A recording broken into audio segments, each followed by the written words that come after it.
ये तो हो गई फास्टिंग कैसे करते हैं, किसे करवाते हैं। उतना ही इम्पोर्टेंस है फास्टिंग ब्रेक कैसे करते हैं। So let's start how to break the fast. Fasting करवाना जितना इम्पॉर्टेंट है उतना ही उसे स्टॉप करवाना या उसे ब्रेक करना इम्पॉर्टेंस है।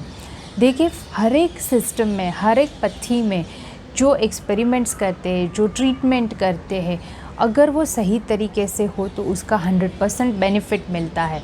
बट अगर कहीं भूल होती है तो काफ़ी टाइम उसकी थोड़ी सी इफ़ेक्ट भी हमारी बॉडी पे आती है, रिवर्स्ड इफ़ेक्ट भी आती है।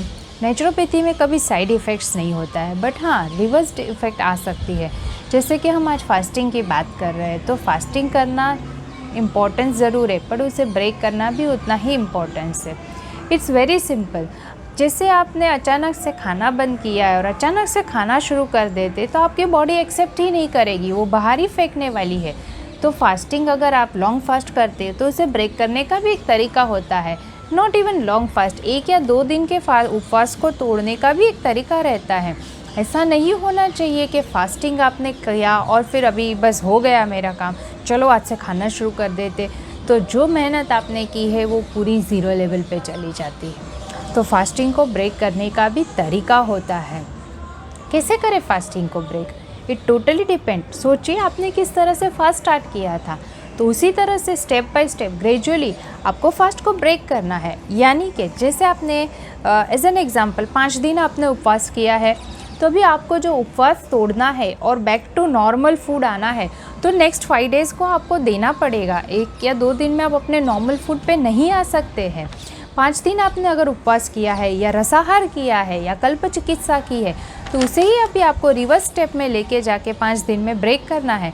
जैसे फर्स्ट डे आपको सेम वही शेड्यूल फॉलोअप करना है, सिर्फ थोड़ी सी क्वांटिटी बढ़ानी है। सेकेंड डे आपको चबाना शुरू करना है। अगर आपने रसाहार किया था तो सिर्फ आपने जूस या कुछ भी कंज्यूम किया था, आपका चबाने की प्रोसेस आपने नहीं की थी, तो कुछ फल, कच्ची सब्जियां लेके आपको चबाने चालू करना है, जिसकी वजह से आपकी सलाइवा मिक्स होना चालू हो जाती है। थर्ड डे आप कुछ लिक्विड फूड पे आ सकते हैं, जैसे कि दाल का पानी है, मूंग का पानी है, इत्यादि चीज़ों पे आप आ सकते हैं। फ्रूट्स ले सकते हैं, सलाड्स ले सकते हैं, जूसेस ले सकते हैं। धीरे धीरे आप फ्रेश कोकोनट थोड़ा सा च्यू कर सकते हैं। वैसे 4th डे पे आके आपको हल्का सा दाल चावल, जैसे हम बच्चों को कैसे ग्रेवी जैसा बना के खिलाते हैं, ऐसा दाल चावल है, या तो आप कोई भी ऐसी पतली लिक्विड वाली चीज़ बना के ले सकते हैं। थोड़े से ड्राइड फ्रूट्स ले सकते हैं साथ में, ताकि आपको थोड़ा सा एनर्जी लेवल फील हो। And from the 5th day onwards आप अपना रूटीन फूड स्टार्ट कर सकते हैं। तो इस तरह से आपने जितने दिन का फास्ट किया है उतना ही दिन रिवर्स पे जाइए और फास्ट को ब्रेक करने के लिए दीजिए। द रीज़न, आपका डाइजेशन 5 दिन तक शांत था, आपने पेट में डाइजेशन को कुछ हैवीली दिया नहीं था, वो पूरी तरह से इतना रेस्ट में था और पूरी तरह क्लींजिंग सिस्टम को ही पूरा देख रहा था। पूरा कंसंट्रेशन हमारे शरीर का शुद्धिकरण पे चल रहा था। तो अगर फटाक से फूड देते तो वो सिस्टम, वो प्रोसेस डिस्टर्ब हो जाती है। वही चीज़ अगर आप नेक्स्ट 5 डेज़ में धीरे धीरे देते तो आपके शरीर को भी हैबिट हो जाती है कि हाँ 1 दिन, 2 दिन, 3 दिन, धीरे धीरे वो वापस अपनी नॉर्मल पोजीशन पे आ जाता है और आप अपनी रूटीन में बैक टू नॉर्मल जा सकते हैं। तो इसीलिए फास्टिंग करने से ज़्यादा इम्पोर्टेंस है फास्टिंग को ब्रेक करना, तो ही आपने जो मेहनत की है उसका फल आपको मिल सकता है।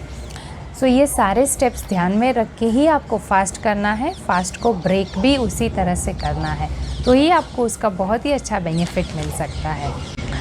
तो इस तरह से फास्ट करने से बहुत ही बेनिफिट्स मिलते हैं। हेल्थ इम्प्रूव हो जाती है, शारीरिक और मानसिक संतुलन मेंटेन होता है आपका, और इस तरह से अलग अलग बीमारियों में आप फास्टिंग कर सकते हैं।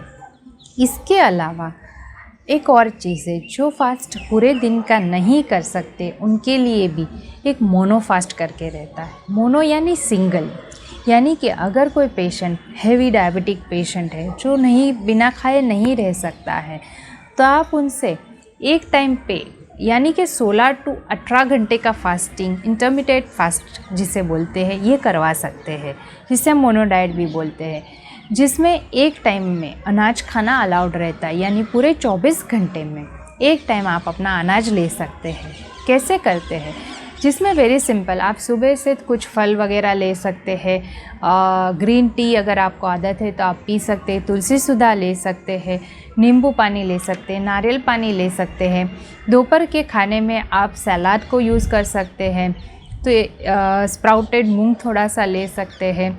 और फिर जो आपका मेन डिनर टाइम है उसमें आपको 6 से 6:30 बजे यानी कि सूर्यास्त तक आपका डिनर खा लेना है। डिनर में आपको जो पसंद है, चावल, खिचड़ी, रोटी, जौ की रोटी, जवारी की रोटी, रागी की रोटी इत्यादि अलग अलग आप अपने स्वाद के अनुसार खाना खा सकते हैं। सो 6 6:30 बजे अगर आप अपना डिनर कंप्लीट कर लेते हैं तो नेक्स्ट डे सीधा 10 बजे आपका ब्रेकफास्ट होगा। ब्रेकफास्ट यानी कि आप अपना फास्ट ब्रेक कर रहे हैं, जिसमें आप कुछ मीठे फल या उसका रस ले सकते हैं। तो इस तरह से अगर आप काउंट करेंगे तो 16 घंटे का, 14 से 16 घंटे का आपका फास्ट ऑलरेडी हो ही जाता है। हाँ, बीच में अगर आपको ज़रूरत लगे तो पानी पी सकते हैं। तो इस तरह से भी आप फास्टिंग का डे टू डे बेसिस पे बेनिफिट ले सकते हैं।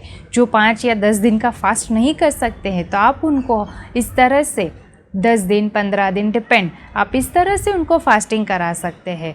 14 से 16 घंटे का गैप करना भी एक तरह से फास्टिंग ही हो जाता है। तो इस तरह से भी आप फास्टिंग के बेनिफिट ले सकते हैं। तो ये सारे अलग अलग तरीक़ों से depend and the requirements of patient आप फास्टिंग करवा सकते हैं और उसका 100% बेनिफिट ले सकते हैं। बट फास्टिंग करना बहुत ज़रूरी है, ज़्यादा नहीं। अगर मैं बात करूँ जनरल हेल्थ मेंटेनेंस के लिए, शरीर को स्वस्थ करने के लिए एटलीस्ट हफ्ते में एक उपवास करना सबके लिए बहुत ही अच्छा है। फिर वो अपनी पसंदगी से आप कर सकते हैं, आपको किस तरह का उपवास करना है, बट डाइजेशन को रेस्ट देना उतना ही ज़रूरी है। अगर मैं सिंपल एक एग्ज़ाम्पल दूँ, हमारे घर में 5 इंसान रहते हैं। एक ही इंसान है जो पूरे घर का काम करता है, खाना बनाना, साफ़ सफाई इत्यादि सारे काम, और 4 आदमी जो है सिर्फ उसका आनंद लेते रहते हैं। तो कुछ ना कुछ समय के बाद वो जो एक इंसान काम कर रहा है वो थकने वाला है, बीमार पड़ने वाला ही है।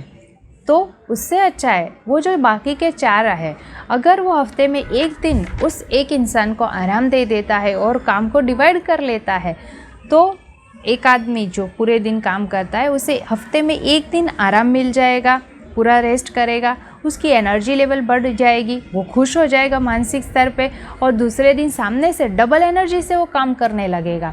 तो बेनिफिट पूरे घर को होने वाला है। तो वहाँ पे एग्जाम्पल में एक ही इम्पोर्टेंस है, जो एक आदमी काम कर रहा है वो है हमारा शरीर। तो हमारे शरीर को हम एक दिन आराम दे देते हैं तो दूसरे दिन वो ज़्यादा एनर्जी से काम करता है।